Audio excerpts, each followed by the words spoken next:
Hey crafters! My name is Saida and welcome back to my channel. Please like and subscribe. Now, let's get into it. Today we're making the Waterbomb base. So first make sure we have our square in a diamond position.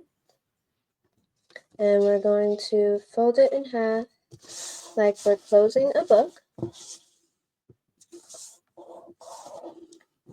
Crease that down.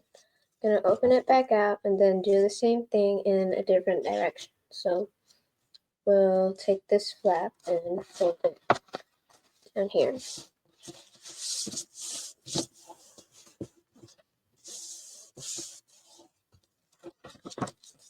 we have this one and this one.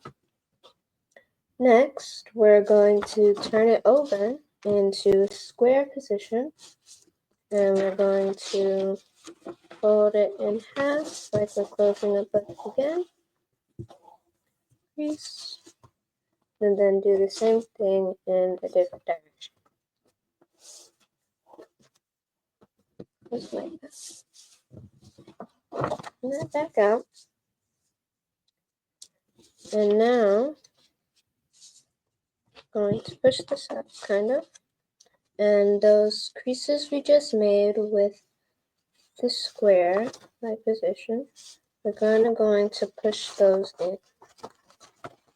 We need to ask for help. Yeah, but we're going to push that in so that we make a triangle. And that is the Waterbomb base. Bye!